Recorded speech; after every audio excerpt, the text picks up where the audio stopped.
What is going on, guys? It's your boy HQ420. Welcome y'all back. Another episode, Showtime with the Cube. We've got the powerful one with us. Finally. Corey. I don't know. Finally, I'm always here. I'm always ready to go. I'm always on time. That's my name, Corey Punctual Hughes, in case you didn't know. It's not the powerful Corey Punctual Hughes. My goodness. We're bringing this to y'all. I hope y'all having a great day. Appreciate everybody for checking us out so far. Hit the follow button, hit the subscribe button. We're going to jump into it. Roadhouse. We're going to be doing compare and contrast with the new Roadhouse that just came out this year. That is a Prime original. It is only on Prime, made by Prime. And then we've got the old, can we call it a classic? The original Roadhouse a classic? I believe so. I think a classic or cult classic? No, I think it would just be a classic. I mean, I was just thinking about this the other day. Patrick Swayze is a guy who most people of today's era really, younger generation, people in their 20s or even 30s, I wouldn't think even know who Patrick Swayze is. Nope. And in the 1980s and I guess 90s, that guy was the king of the hill. He was the big shot. After that Ghost movie came out, like every woman in America wanted that guy. I mean, he was the heartthrob of like all women, right? But today, like he died of cancer or some weird stuff like that. He's been dead since 2009. So God, he's been dead 15 years. Yeah, and he was kind of out of the limelight for like a decade before that, really, because he wasn't looking very good at all. Like he got wrecked. So it's just kind of cruel how short the pop culture memory is, really. It's sad because he was such a cultural icon. So, so we go Roadhouse and then Point Break. It's kind of like his big ones. Where was Ghost in that lineup? That was way after, right? No, Ghost was in the middle. Ghost was in the middle. So Roadhouse 89, Ghost 1990, Point Break 1991. So that was like the 4 years of Swayze. Or 2 years, 3 years. Yeah. 3 years of Swayze. Because what did he do after that? Nothing really huge. It's Donnie Darko. Was in that. And that was in 2001. I never would have guessed that. Yes. And then of course, 87 he had Dirty Dancing. So we can go 87 to 91. Dirty Dancing was a big one. He had 4 years of Swayze. Yeah, well, that's that's funny because like the impact he had lasted much longer, but I guess not long enough. But that's okay because he has been replaced by Mr. Chiseled Abs himself. Oh, yeah. Jake Gyllenhaal. That was what I noticed. That's why he got that gig. I'm telling you right now. He took his shirt off and he was chiseled, bro. Like you could break a beer bottle on his stomach, right? And like that's why he got the gig. I'll tell you what though, I don't like the poster, the promotion for the movie when he's just like sitting there and he's like slumped over, like bad posture city. Like he's supposed to stand tall, right? Like okay. Like you're some kind of tough guy. See, there was my alarm. That was my alarm. So, my God, guys, did y'all just hear? His alarm would have been late. Well, that was the snooze. So, his alarm would have been late, guys. But back to Jake Gyllenhaal's abs. That's why he got that role. He didn't get his for his posture because the posture in the poster was poor. I was almost personally offended by it. The Roadhouse this time there was some scenery changes. There was some a lot of scenery change. No longer in the middle of a deserted highway in some roadhouse in some town nowhere. It was in the middle of like the where was it? Key West, Miami, something like that. Yeah, the Keys. He was in the Keys. So it was like luxurious. Was that like a real key? Or was that like a fake key? Because they do that sometimes for movies. They'll just make up a fake key. Because there's a lot of little islands down there most people don't know about. Well, it was the key. It was a key.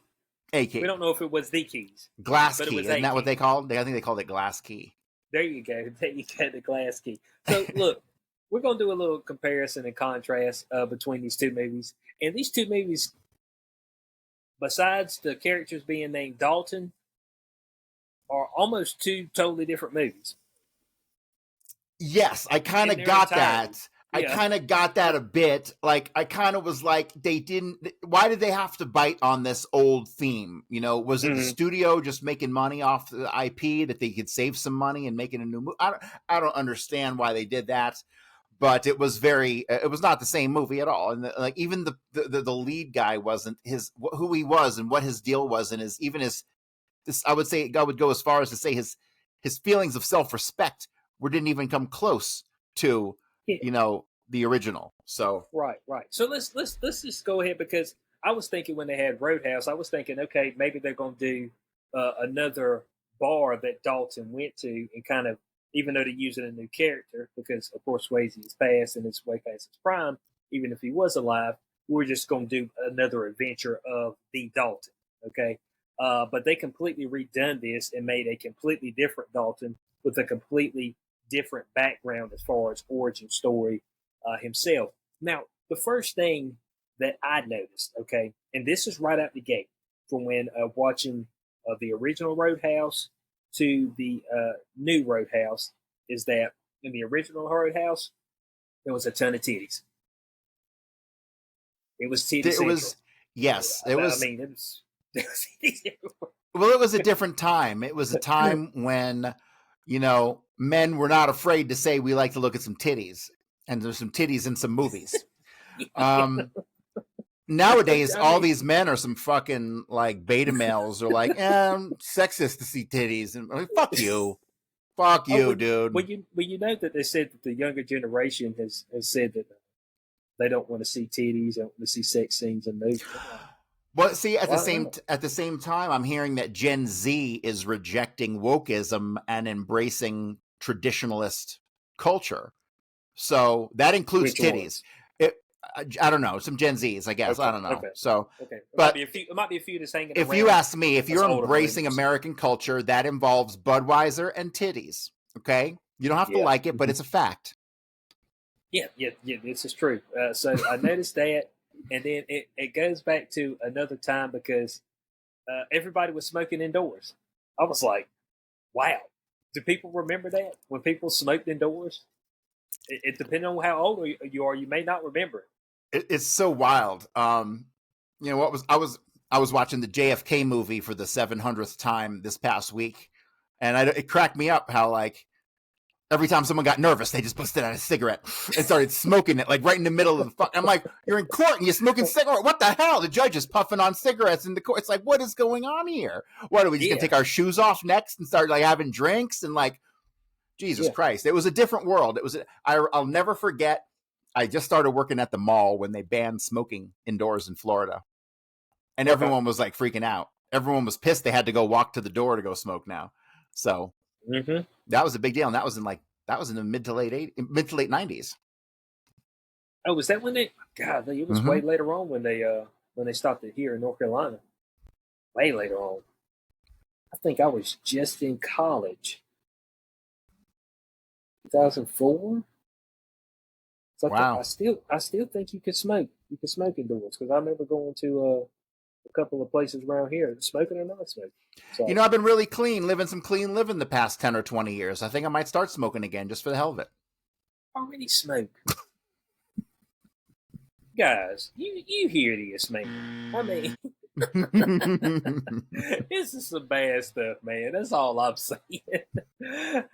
So that's number one difference, okay?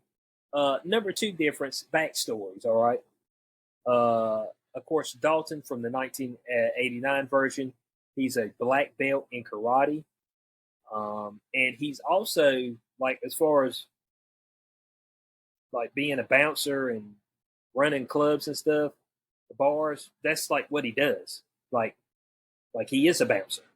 Now, Dalton, he is an ex-UFC fighter, and he's not a bouncer, like, at all. Like, you really don't know anything about it. He just goes and fights underground.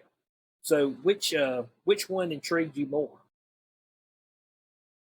Well, with the backstory. Well, with this new one, we didn't really get a backstory for a long time. We had hints of a backstory, right? We had him doing the cage fighting thing, right? Wasn't that him? Ex UFC fighter, right? But we don't, and we know he's but we don't really have any details for like an hour into the movie, right? So but that's way more compelling. Like in the 80s, was it like a big deal for you to be a black belt? Was that like was that like you were a ninja? Is that why like it was such a mysterious thing ninja around him? You got to think 70s and 80s. We were still ninja band. We were still ninja band. That is true. So that was the mystique back then. But American Ninja in '85, which was a pretty big film then. Oh yeah. Now I will say the Dalton, the 1989. I feel like Patrick Swayze's Dalton had a little bit more depth as far as what he was doing in the film, because he would go to bars, he would clean the bars up, he was looking at, he was firing people, and in the newest version of the Roadhouse, he's just kind of there. To me, the major difference between the two characters was a self-esteem issue. I mean, I don't know how else to put it. Okay. So everything Jake had low self-esteem, low. Whereas Patrick Swayze, that guy walked into a room and he just like looked around with that cocky look and he just demanded respect and attention and like all that stuff, right? He was the man when he walked into the room, and that was never what Jake Gyllenhaal put off. Can I say one thing, Dave? Jake Gyllenhaal's Dalton was more feared than Patrick Swayze's. Yes, when everyone realized who he was. Yeah, and we'll eventually, I'm assuming, we'll get to the why everyone feared him, right? What happened? Yeah, because in the opening scene of the newest Roadhouse, when he's going to the underground fight club, and they have Post Malone in there fighting, I'm like, damn, bro, I got Post Malone in here fighting, he whooping ass. And of course, Jake Gyllenhaal comes up, he's got his hoodie on, can't see him. The minute he takes his hoodie off and Post Malone sees him, he's like, nah, Bo, I'm good. I'm good. And this doesn't have anything to do with Jake Gyllenhaal bouncing. So Dalton in Roadhouse, he is known for going to clubs, and obviously clubs and bars, and he's gone to a whole bunch of them and actually cleaned them up. So that's what he's known for. So here's the problem and why they had to kind of change the plot a little bit, because that original plot of Roadhouse is kind of stupid.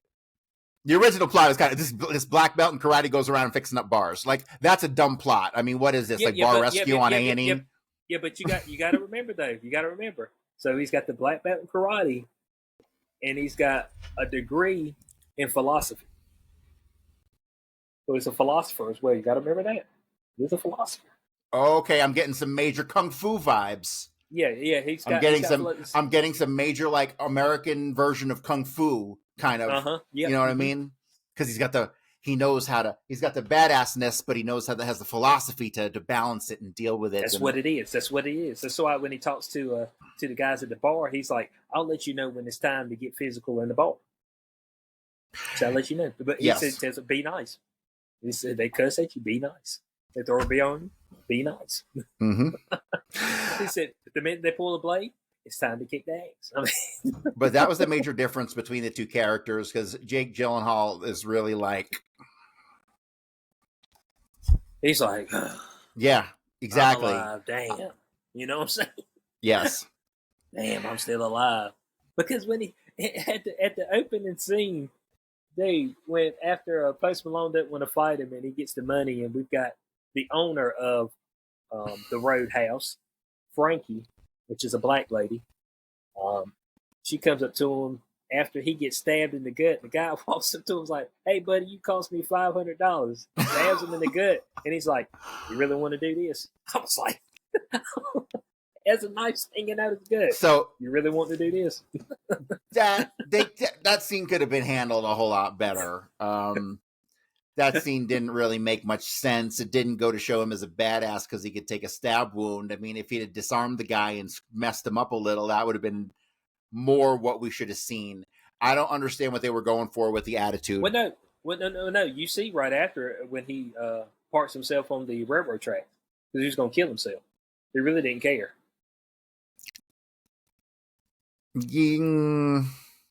At that point, at that point in time, I guess it's the whole, self-esteem thing as far as it being in the gutter. Like, he's completely depressed. Like, completely and utterly. Right. Like, to the core. Like, therapy is needed, if that works. Does therapy work? I don't think so. I know folks get paid to do it. They get paid. They get paid. I'll just draw a face on my. I'll just do like a Castaway with Wilson. I'll just paint a face on my wall and talk to it and do the same thing. Okay. Oh, so you think that'll work? Yes. Okay. Hey, they even got the what's it? I think you can get online here. What's that thing? It keeps popping up. BetterHelp. Yeah, BetterHelp. Hey, BetterHelp. Where's our sponsorship, huh? BetterHelp. We got some wackos listening to this fucking show. Okay, we need some BetterHelp. We can push that stuff for you guys. Yeah, give us something we can read, and if you pay us at least decent, you know what I'm saying? I might even read it multiple times. I might call BetterHelp. I know you need them, all right, because I know your life and shit. Now, anyway, So the Dalton Newest Roadhouse completely down bad.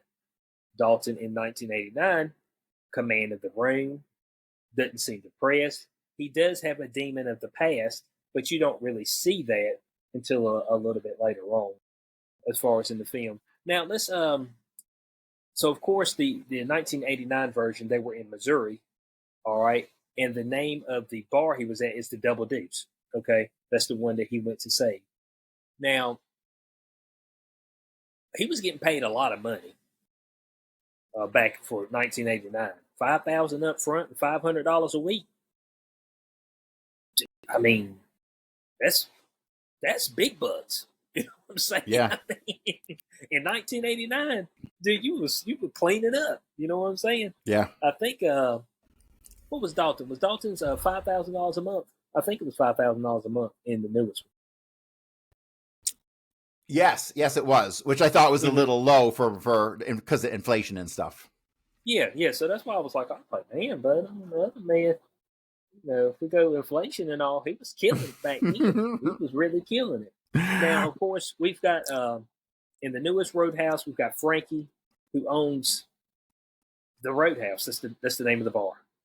Of course, we're in different cities. It's just called the Roadhouse. It's not called the Double Deuce. It's the Roadhouse. Mm-hmm. And so we got the black lady there, and we've got the white dude in the 1989 version. So that's some of the differences there. One thing that I will say is that as far as the plot line goes, in the newest iteration of Hang on, you identified a plot line somewhere in there? Yeah, there was plot line. Okay. Yeah, there was plot line. In the newest version of the Roadhouse, we see where we have our villain, which let me make sure I get his name right. Ben Brandt. That's our one of our villainous characters. He is sending people constantly to Frankie's locale, the Roadhouse, and causing trouble and stirring up shit to try to get her to sell it or quit. Now, in the old version, that's not really the case at all. We have Brad Wesley, who just kind of owns and runs the town. It's just bad characters that's there. Like, Brad Wesley hadn't sent people there intentionally to tear the joint up. So which storyline did you prefer as far as between the old one and the You know something? We're getting into some shallow waters here, my friend. Yeah, I mean, we're getting into some real shallow waters. And so let's just comment on this new plot here. Number one, why the fuck does this chick want to stay in this place when this dude's offering her a ton of money for her little shithole bar that she could go open somewhere else? Number one, get your ego out the way, girl. Okay? This man offered you, he was offering her cash money for her place. What about legacy? Bloodline. That and $1 will get you a ride on a bus. Yeah, but what about all that stuff? What about that stuff? What about honor? Everybody got a price. I'm sure that she could have been satisfied, but without her, if she was satisfied, then there'd be no plot, right? So she had to be not satisfied. But I think the whole notion of the sticking it to the man, I'm not going to be pushed around. I kind of felt the plot line itself somewhat pushed on the DEI thing, but I tried not to acknowledge that in this movie, even though I think it was somewhat obvious. Try to look past it. it. Yeah. I try to look past it. White guys trying to run the black woman off. It was a black woman too, off of her like. Right. So, I don't know, man. Like, and then let's go back to the plot for the original one. This is basically the same thing.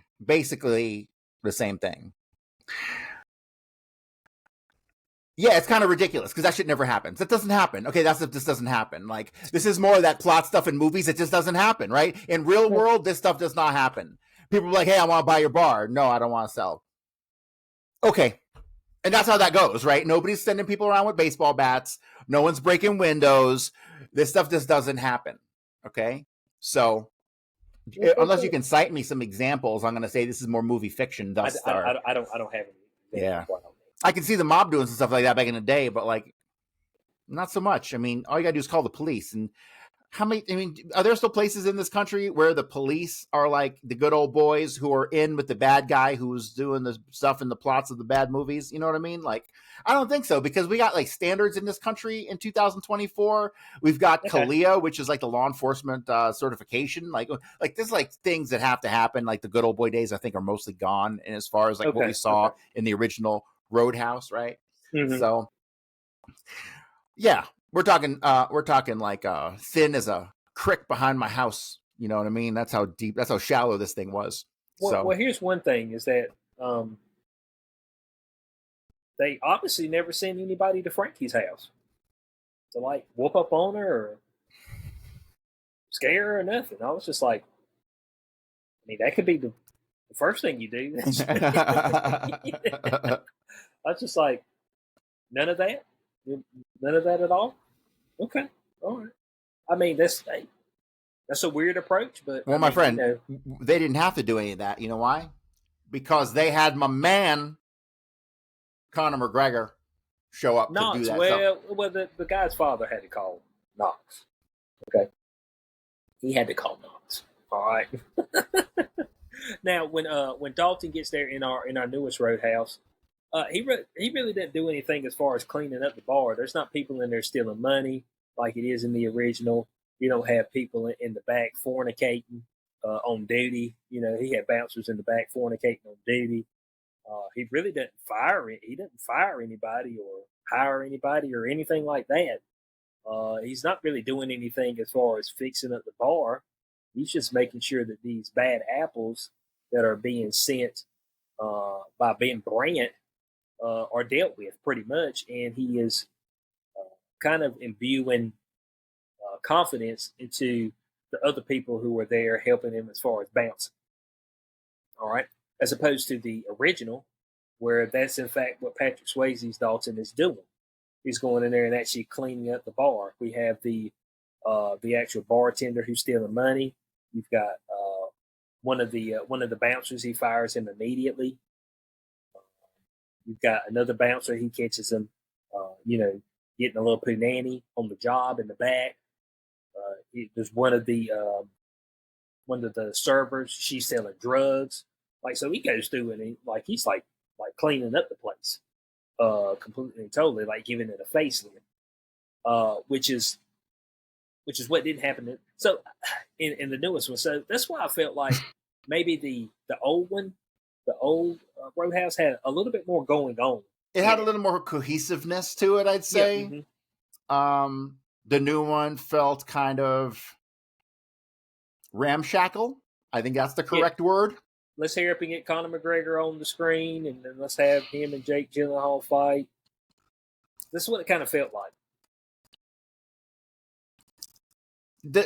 So the Conor McGregor thing was weird because I felt like, I don't know. I didn't like his attitude.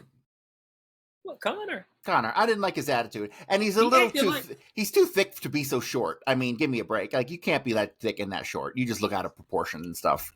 So. Yeah, well, he was a little bit, but I mean, look, for me, Conor McGregor acted just like Conor McGregor. He did. He sure He did. acted just like he did when he was on top of the world fighting. I mean, Yes. to a T. Like Yes. folks were like, "Oh, Conor McGregor was like a cartoon character." I was like, "Have you never seen Conor McGregor in his prime? He was a cartoon character. That's the way he acted." You know what I'm saying? Did you not see when him and Floyd Mayweather were doing their build up to their boxing match? Mm-hmm. Straight cartoonish. Straight cartoonish of what he was saying, what he was doing. I mean, so it's like he just played him. Like Knox was Conor McGregor. That's what he played to a T. Which is what I feel like a lot of these former WWE stars, former UFC stars. Mm-hmm. So, which Conor's coming back and fighting at UFC 303. Yep. But I feel like that's what they play as. Like so. One thing we should clarify. One thing we got to clarify real quick though. We have to clarify the fact that the antagonist. He's the bad guy. Is the antagonist, right? So the antagonist is the young kid who is the Ben Brandt. Mm-hmm. Yeah, he's the son of the real pain in the ass whose name I forget, and he's in jail. Right, and he's entrusted to like clean up the situation there with the girl and get her off the island. And then Conor shows up and he's like, "Hey, your dad says, oh, you're fucking up and I got to fix everything." And so then that's how Conor gets into the thing because he goes to fix the mess that the kid is making by not getting the chick off of Glass Key. And so that's how Conor is brought into that. He's like a fixer, which means he's going to fight somebody. Which is something totally different because in the 1989 version, the reason things go awry there is because the bartender was Brad Wesley's nephew, if I'm correct. And so when Dalton fires him, it's like, you sure you want to do this? I mean, he's looking at the owner of the Double Deuce and it's just like, yeah. And so that's what actually gets things started there as far as the beef between Dalton and Brad Wesley and the Double Deuce. That's what actually gets things going there. Beforehand, if the bartender would have remained there, I don't know if it would have escalated. You know what I'm saying? Yeah. But that's what actually escalated the conflict there. The conflict that was at the newest Roadhouse was already there beforehand because Ben Brandt was already trying to take over that particular area. And the whole thing was to build a resort. Okay. now, in both situations, they said, hey, they own the cops, they own this area.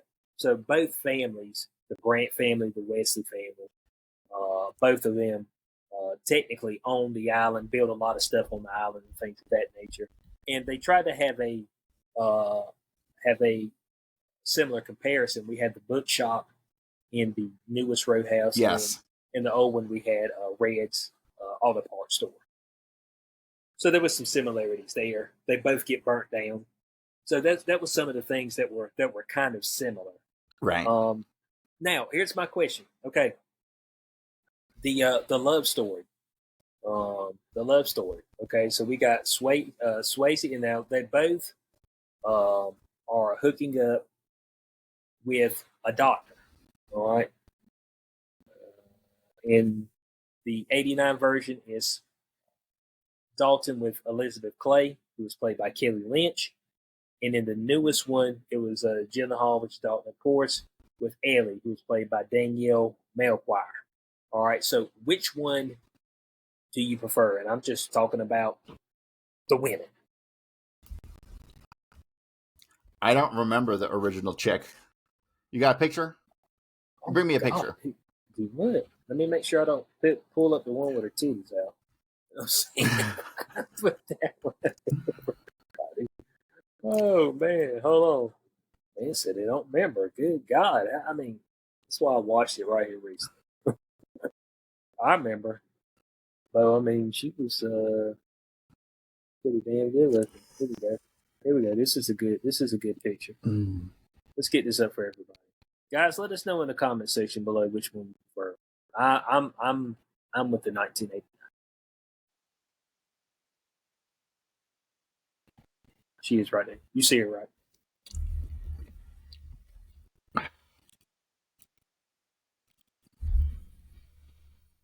Oh yeah, she looked good. Mm-hmm. She looked real good. Mm-hmm. Yeah, like she was fire. You know what I'm saying? She looked real I good. Yeah. mean, I mean, What else was she she in? I was don't remember her from anything else though. she's straight fire. Let's see here. Let's see. She got. There was a couple of movies that I think I remembered of her. Let's see here. I think she in Beverly Hills 90210. Okay, let's see here. Of course, all of her stuff would probably be older. So she was in Charlie's Angels, which is the year 2000 version. Okay, so let's go from there. Dang, Roadhouse was really her thing until Charlie's Angels. The rest of this. Charlie's Angels was Lucy Liu and Cameron Diaz and not Drew this Barrymore. Drew Barrymore. Yeah. Drew Barrymore? Yeah. Yeah. Oh my god. God damn, out of those three, she's the dud. Ugh. Okay, so that was her one role. Like she's been in nothing else that was of note. The name is, I mean, I can remember the name, but yeah. Because I don't know if any of these are actually anything of note. I mean, we're talking about Desperate Hours, Curly Sue, For Better or Worse, as TV movie. Well, I remember them though. They were. Three of Hearts, Virtuosity, White Man's Burden.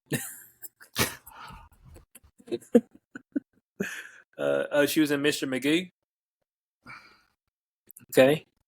Homegrown. She was in an episode of Ally McBeal. Yeah, man, she was in nothing. The Jacket. Golly, like she ain't done nothing, man. But she's still working. Well, she was working last year. She did get an episode of Physical. I don't know what that's on. And she was in a TV series in 2017, Mr. Mercedes. Yeah, her career didn't really take off. To be honest with you. For as good looking as she was, like that was her role. Mm-hmm. Maybe she just couldn't get past it after that. Maybe that's what it was. You know what I'm saying? Yeah, you perhaps. had that iconic role, and you can't quite live up. Mm-hmm.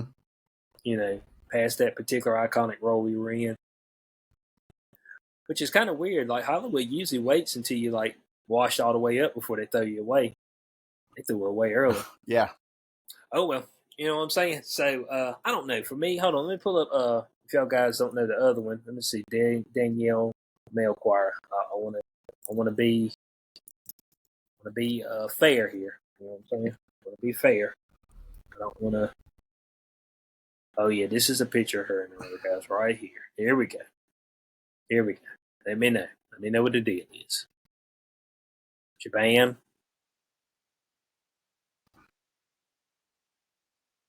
What we think? Melchior. I do like her. Yes, it's definite two thumbs up.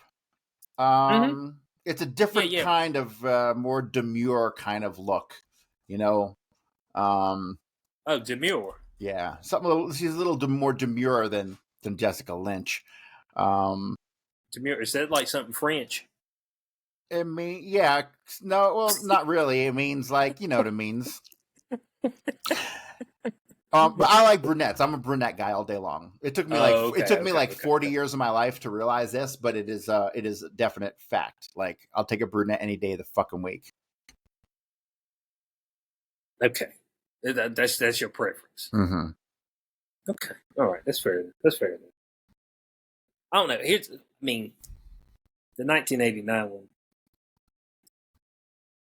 You kind of seen the boobies in that, so I mean, that's what you seen the boobies and the butt cheeks and that, so she get a little bit of edge on that.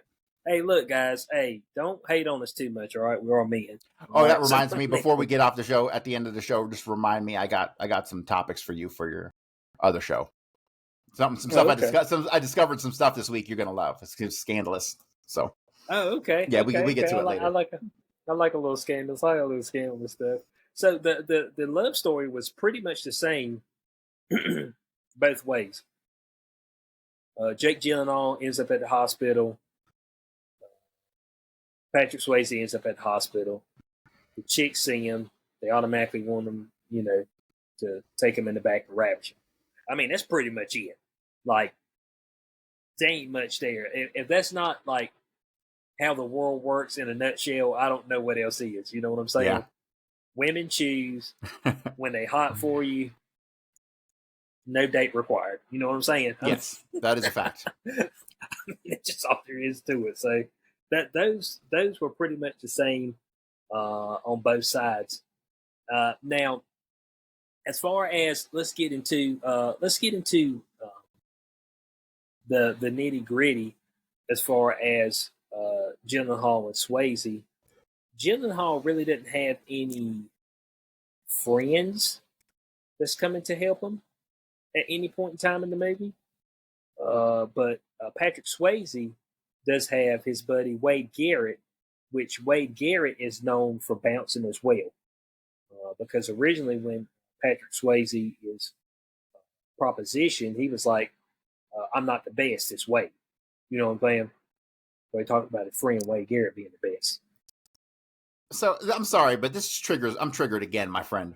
Are you triggered? I'm triggered. Okay, so was there like a known bouncer scene at some point? Like, in the 80s. Is there like Notorious Bouncer magazine out there somewhere that like bouncers around the country can get into? Ooh, like, how is it that, how do these people, like, the idea of like notorious bouncers across the country to me is like one of those nonsensical Hollywood things that never existed, right?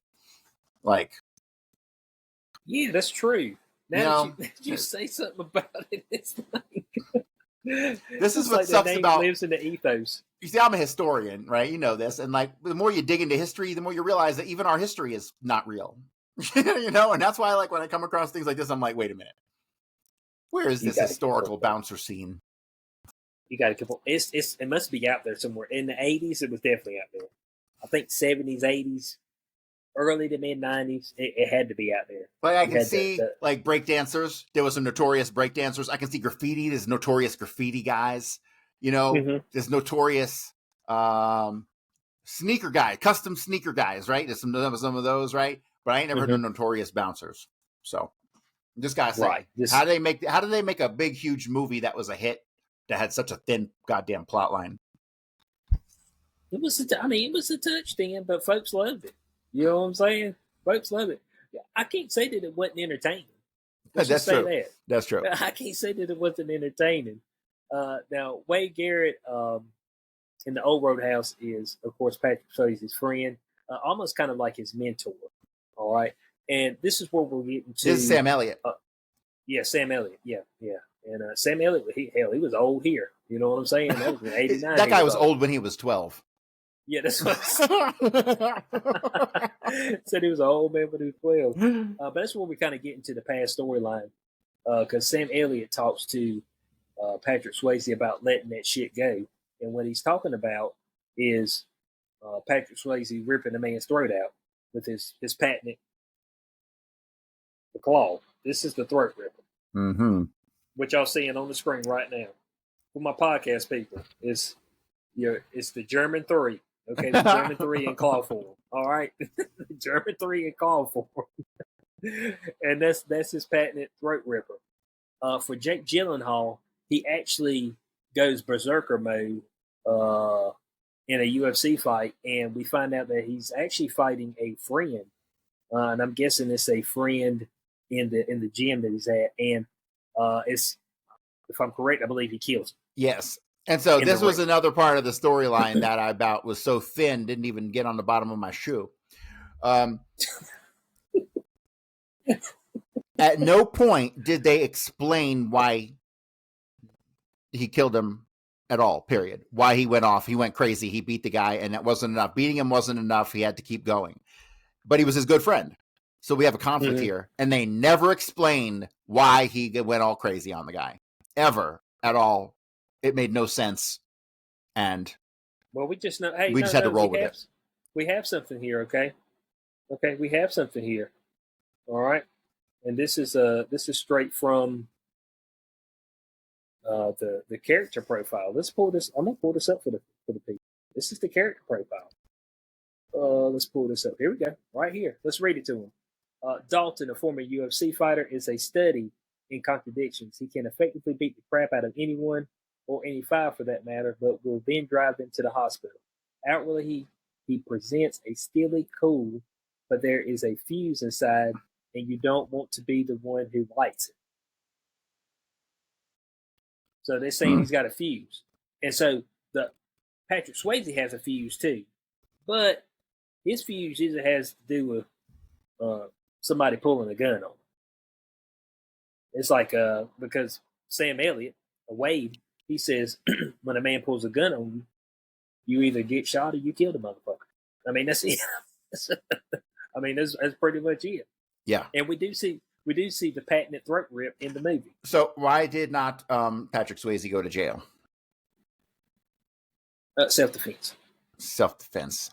Really? Yeah, the guy pulled the gun. Yeah, and he hit him with the throat rip. Which I don't know. Is that a karate thing? The throat rip? No, that's a Hollywood thing. Okay. I think his fingers turn into like talons. Like he literally rips the man's throat open. If someone pulled a gun on you, if you're fighting somebody and they pull a gun and you rip their throat out, that's a rough one, man. That could go to a grand jury, for sure. Yeah, but it'd be self-defense, though, right? They pulled the gun. Okay, but you couldn't have punched him in the face. You opted to go for something fatal as opposed to something to dissolve the situation. What about my panic? It's a rough one. Now, if you'd have just pulled out a gun and shot him back, then I'd say that's clear self-defense. But taking that extra step to physically rip a man's throat out, I would say is going above and beyond and probably pushing the boundaries of self-defense. What about my panic, man? You panic, man. You can't panic in a situation like that. Can that be taken into account? Like I see my life flash before my eyes. He pulled the gun. That's where crying to a jury comes in handy. Like, you know what I'm saying? Like my eyes glazed over. I didn't even remember what happened. Like I just went fight or flight mode. I went lizard brain. Is that what they say? Reptilian brain. Yes. My reptilian brain kicked in. I didn't even know who I was. But I did know how to do my patented throat rip. I've been practicing my patented throat rip, okay? This thing is get you right in there. Rip out. Now, now one of the things that's different in between this movie and the other one is that we have a bevy of businesses in the old Roadhouse that Brad Wesley is assuming his power and dominance over. As we see, Rez gets burnt down. We see another business. The guy has the Ford dealership and he runs a monster truck through it. He's, of course, now terrorizing the bar because of his nephew getting fired. So he's actually putting his dominance or putting his the steel grasp on the throats of the people in that town. So you actually see that dominance a little bit more, as opposed to being Brant. He just seemed to be more focused on this particular area, and everybody else is kind of fell in line. And he really just burns the bookstore down because Dalton hung out there at the bookstore. Like this, right? That's pretty much it. Yeah. I mean that's for the most part. So that's the difference. So which, as far as, because I guess Ben Brandt and Knox are the big bad, so they're kind of like, still would be Knox is more threatening as far as to Jake. But which one did you feel was the better villain? 89 or 2020? Wesley or Ben Brandt? It's got to be Wesley for me. I'd say I'm not good with names. You know that the new one. I'd say definitely 2024 for sure. You think he's the better villain? Yeah, Ben Brandt? yeah. As far as toughness goes, You thinking Knox? well, yeah, that's who I'm thinking. Who should I be thinking? Are you thinking? You talking about the? You talking about the son? Yeah, Ben. You're Yeah, talking Ben about the Brandt son. is. Yeah, mm-hmm. This Ben Brandt's technically the villain, but you got the mercenary, so that's why I say it's kind of hard. He was a little bit of a puss. He was a little bit one of those arrogant son of a bad guy. You know what I mean? That's a trope. He reminded me. That's a trope that we've reminded me seen. of? He reminded me of the guy from the Beekeeper. Oh, I thought you was going to say John Wick, like the son the from guy John from Wick. the Beekeeper. Oh, Beekeeper. Okay. The son of the president. Right. Yes. Because he's kind of like cowering in fear. Mm-hmm. It's just like, that's what it kind of reminded me of. Brad Wesley seemed to have more control, but I will say that the bigger threat was Knox, as far as his singular force and his fighting ability. Of course, Brad Wesley, they had numbers against Swayze, but as far as fighting ability, none of the guys actually had fighting ability at all. As opposed to Knox, he actually had true fighting ability and toughness. So I say the bigger threat to the life of Dalton would be in the newest Roadhouse. Yeah, for sure. Mm-hmm. And bringing in someone like Conor McGregor to fight an alleged UFC guy in the movie, I thought it was good. But also, we have to talk about one of the major themes of the film, which is obvious that we haven't talked about. We haven't talked about it yet, but it becomes obvious towards the end of this film, and that is the theme of redemption, which is a theme. It's as old as the goddamn, as the mountains, right? And so, redemption is a theme that we all like to see. It's like the good guy winning at the end, shedding his guilt and his self-loathing and all that to overcome this obstacle. And so that is definitely a redeeming factor of this movie. Yeah, so both have redemption in a way.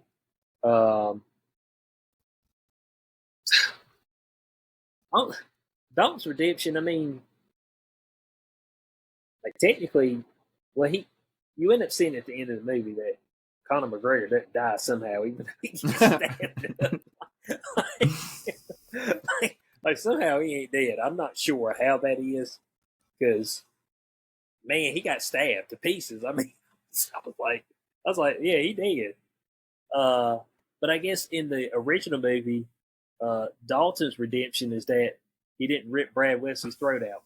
Now, all the people of the business owners of the town end up, shooting him with a shotgun. About three shotguns. So, but I guess it's still Dalton's redeeming factor, or his redemption in the 1989 version, that he didn't allow his rage to overtake him and kill Wesley, even though he just went about and just killed about 7 other people. The movie forgot about that. What's one more person? Yeah. It's just crazy that a movie about a bar and a bouncer has like people dying like it's some kind of Rambo or something. Yeah, that's what I'm saying. Like when he fought the I guess you would say the main goon for Brad Wesley, and the goon pulls the gun out, and then Swayze rips his throat out, and he starts dragging him across the damn pond to Wesley's house. It's like, at this point in time, I don't think there's any redemption left. All right, and this is and of course after that we see in this, which pushes Dalton all the way over the edge in the 1989 version, is where his friend Wade Garrett, they kill him. So nobody else dies in this newest one. No, the death count Dalton really didn't have any friends. No, the death count was low, very low, because it's a 2024 movie, bro. So that's where the little bit of PC overtones still remained in there. They didn't want to kill too many people, if any. Shit, nobody got killed. Yeah, I mean, Gyllenhaal couldn't even kill Connor at the end, which How'd you feel about that last fight? I thought it was pretty good. It was good. Yeah, I liked it. I thought it was good. It was exciting. Yeah, the finale fight, Mhm. because I mean, Gyllenhaal was in real trouble. And he had the whole blade thing. He's like doing I love it when they do the blade thing. It's like all slow and. Yeah, but then Connor did the thing where it's like he drew back and then got him in the gut. Mhm. You know what I'm saying? Which Yeah. I don't know why more people don't do that. Take the pressure off there, and you're like, oh shit, oh, got you. But yeah, I thought that fight at the end. So it was a little bit different because it was more 1-on-1 at the end. Mhm. Now there was a point on the yacht where they were fighting because Ben Brandt had actually stolen or kidnapped the daughter of the sheriff, which we didn't talk about that. Of course, he owns the sheriff. Sheriff picked Dalton up, kind of, tried to put the fear of God in him. I could shoot you here in the street and all this, and happens to be the father of the doctor or nurse that Gyllenhaal's hooking up with. So yeah, it always happens in them small towns or keys, Yeah, it usually is like that. It's usually like that. So you got that particular aspect, but I think as far as the final scene, the final fight, I did enjoy the newest Roadhouse more than the old. As far as the final fight, yeah, I'll agree with you there. It was more intense, a little bit more intense. Just that one-on-one battle. I mean, when Conor McGregor smashes the trunk into the Roadhouse and jumps out, and then breaks Ben Brandt's neck, like Brandt comes up to him. You know what? He breaks his neck. It's like, oh, okay. So it's just like, because I mean, Knox is a psycho. I mean, that's what he is. Yeah, he's absolutely psychotic.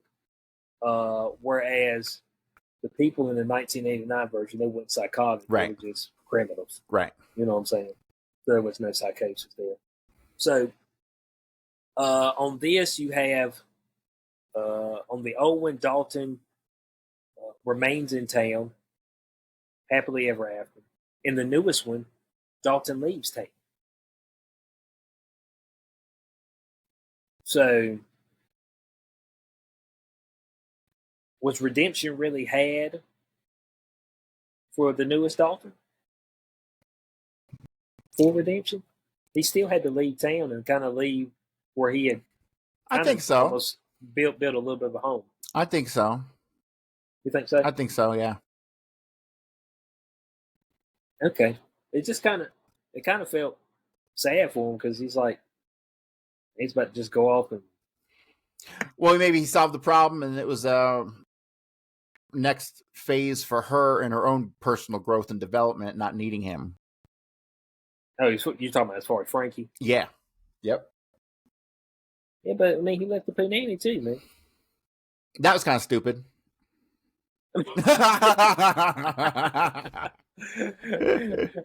It's like, hey, man, the stuff like this just don't come around every day, man. Yep. You know what I'm saying?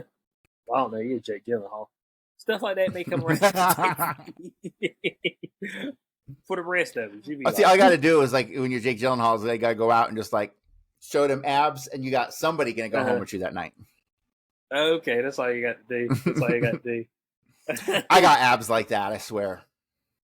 They said they're somewhere there underneath this coating I got. This coat, it may fool me. So yeah, that's both the Roadhouses. That's both the Roadhouses. Out of both of them, Corey, which one do you think is a more complete one? Oh, the first one for sure.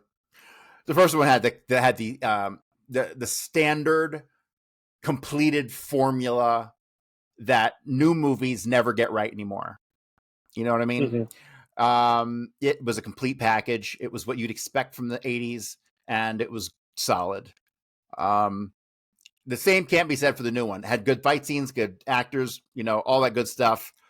It pushed political stuff like behind the scenes. You can always see it. It was missing a little something, and it's always missing something, right? Because they, for some reason, they don't stick to the formula, right? There was a formula back then, and it worked, and they don't stick to it. And so, a more complete, fulfilling movie, I found definitely the first one.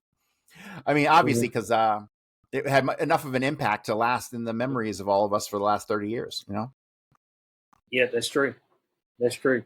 That's true across the board. So I would probably say that as well. Whenever I watched the first one last week, because to be honest, I can't say that I've actually had watched the Roadhouse all the way through. I think I had caught bits and pieces of it.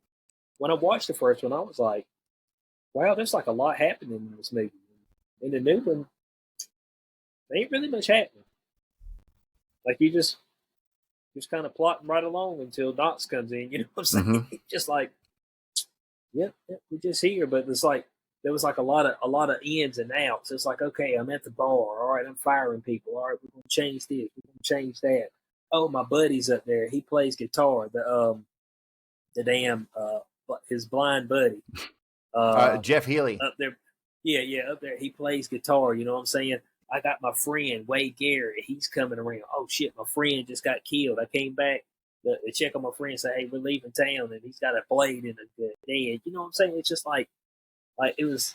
Yeah. Kind of had you in and out. Yeah. With the new one, it's just like, hey, I'm Dalton and I'm depressed. It's like, hey, Dalton. You know what I'm saying? And then it's like, Knox is here. Okay, Knox is crazy. Okay.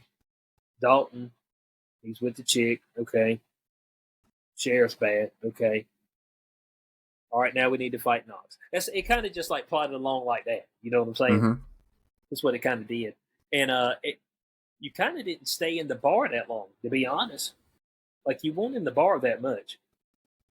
No, not really. Like in the old one, you were in the bar quite a bit. Yep. The new one, it was much really friendlier for the budget. All filmed in one little spot. Mm-hmm. Yeah. So yeah, that's some of the differences there. So we want to know your thoughts on this in the comment section below. Which one did y'all enjoy more? Did y'all enjoy the older one or the newer one? They both have their pros and cons. As we said, I feel like the older one's more of a complete movie, but I did enjoy the final act of the newer one. So they're both worth a watch. You're not going to feel like you've wasted your life if you watch a new Roadhouse, as opposed to when you watch some of the other stuff that we watched. Where you do feel like you've wasted your life, so it's like, man, I could have watched something else. I'm pretty sure there was something else that was better than this, and I assure you there was. You just didn't get around to it. So, what are your thoughts on this in the comment section below? Which one of y'all enjoyed the most? And so, Corey, you got any final thoughts? I got some cubes for you, man. I'm gonna have to give this one just for the new one. We're not gonna rate the old one because you can't rate classics. So the new one, I'm gonna go ahead and give it a 6.5 out of 10. Oh, that's where I was at. I was 6.5.